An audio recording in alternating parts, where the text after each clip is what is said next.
அஸ்ஸலாமு அலைக்கும். Hi friends, welcome to Heena kitchen. இன்றைக்கும் ஒரு புதிய வீடியோவோட உங்களை சந்திக்கிறேன். வீடியோ லாஸ்ட்டில் ஸ்கிப் பண்ண பாருங்கள். இன்றைக்கு வந்து ஒரு ஹெல்த்தியான லஞ்ச் காம்போட தான் உங்களோட ஷேர் பண்ணிக்கிறேன். இந்த லஞ்ச் வந்து யாராவது இதை ட்ரை பண்ணியிருந்தால் மறக்காமல் கமெண்ட் பண்ணுங்கள்.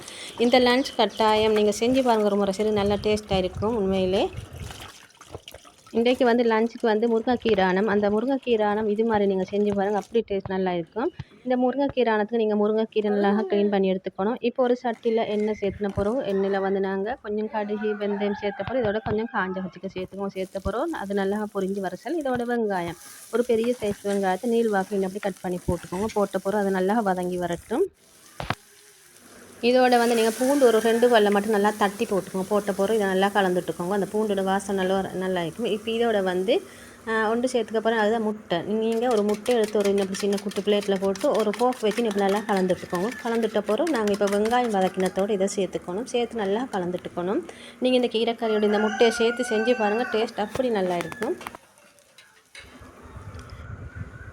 இப்போ முட்டையெல்லாம் நல்லா கலந்துட்ட போகிறோம். இதுக்கு சேர்க்குற மசாலாக்கள் வந்து மிளகாய்த்தூள் வந்து 1/4 டீஸ்பூன். ஏன்டா நாங்கள் இதை காஞ்ச மிளகாய்த்தூள் இதெல்லாம் சேர்க்குறதால நீங்கள் குறைச்சி போட்டுங்க மிளகாய்த்தூளை. இதோட கொஞ்சம் மல்லித்தூள் அதோட மிளகுத்தூள் சேர்த்து இதை நல்லா கலந்துட்ட போகிறோம். நாங்கள் இதில் 3 அம்பாலை ஊற்றிக்கணும். 3 அம்பால்னா அது கொஞ்சம் தண்ணிப்பாலை தான் இருக்கும். இதை ஊற்றின போகிறோம். உங்களுக்கு இதுக்கு மஞ்சள் தேவைன்னா ஒரு பிஞ்சளவு மஞ்சள் சேர்த்துக்கணும். சேர்த்து நல்லா கலந்துட்டு மூடி போட்டு அப்படியே ஒரு 5 நிமிஷம் வேக வச்சுருங்க.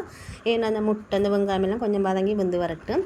இப்போ இதுக்கு தேவையான உப்பையும் சேர்த்துக்கோங்க. சேர்த்து மூடி போட்டு வச்சுட்டு ஒரு 5 நிமிஷத்தில் நல்லா கொதித்து நல்லா வெந்து வரும். அப்போ அந்த டைமுக்கு நீங்கள் திறந்து அப்படி கலந்துட்ட பிறகும் இதோட நாங்கள் கீரையை சேர்த்துக்கணும். இந்த கீரை கறிக்கு நாங்கள் தேங்காய்ப்பால் ஒரு தேங்காய் மட்டும் நல்லா ஊற்றினா தான் இந்த கீரை கறி நல்லா டேஸ்ட்டாக இருக்கும். கீரையை சேர்த்த பிறகு இதை நல்லா கொஞ்சம் கலந்துட்டுக்கோங்க. மூடி போட்டு மூடிடவான இதை திறந்து வச்சு தான் எப்படி வேக வச்சுட்டு மிச்ச நேரம் வேகிறோம் இல்லை இப்படி கலந்துட்டோன்னே உங்களுக்கு தேங்காய்ப்பால் ஊற்றிடலாம். ஊற்றின பிறகு நீங்கள் ஒரு கொதி வரசலை இறக்கிக்கோங்க. இதுக்கு மாசியும் போட்டுனா இன்னும் கொஞ்சம் டேஸ்ட்டாக இருக்கும். இந்த கீரைக்கறிக்கு நான் அடுத்த கறி என்ன கறியாக போகிறேன், சாலை மீன் ஒரு பரட்டல் மாதிரி செய்ய போகிறேன்.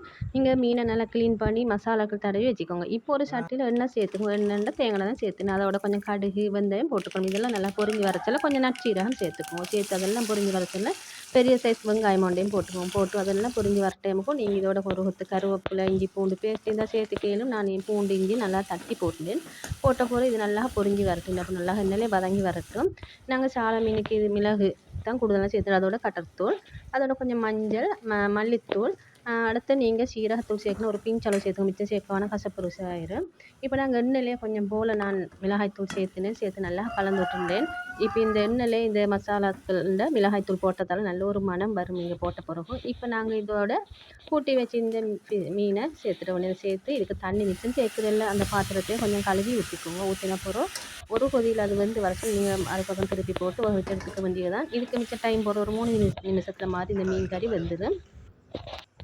இன்ஷா அல்லாஹ் ஒரு நாளைக்கு இந்த கோம்போ நீங்களும் செஞ்சு பாருங்க, டேஸ்ட் நல்லா இருக்கும். உங்களுக்கு சாலை மீன் எப்படி பரட்டும் இல்லைன்னா உங்களுக்கு பொரிச்சியும் எடுத்துக்கலாம்.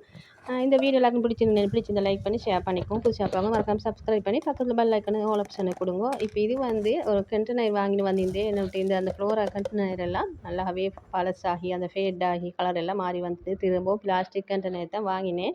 இப்போ இதெல்லாம் அப்படியே வச்சுட்டு நம்ம அந்த புதிய தான் கொஞ்சம் இந்த மசாலாத்தூள் மிளகுத்தூள் கட்டர் மஞ்சத்தூள் இதெல்லாம் மாற்றின பிறகு அந்த பழையத்தை அப்படியே வீசாமிக்கு அதையும் கழுவி வச்சுட்டு திரும்ப இப்போ நாளைக்கு எதுக்கு சரி தேவைப்படும்ட்டு இதோட இந்த வீடியோ முடிய போகுது. இந்த வீடியோ எல்லாருக்கும் பிடிச்சிருக்குன்னு நினைக்க பிடிச்சிருந்தால் லைக் பண்ணி ஷேர் பண்ணிக்கோங்க. இந்த வீடியோ சேவ் பண்ணி வச்சுக்கோங்க. கட்டாயம் இந்த கீரைக்கறி ஒரு நாளை நீங்கள் ஆக்கி பாருங்கள், டேஸ்ட் நல்லா இருக்கும். இன்னும் ஒரு வீடியோ சந்திக்கும் வரை தேங்க்ஸ் ஃபார் வாட்சிங்.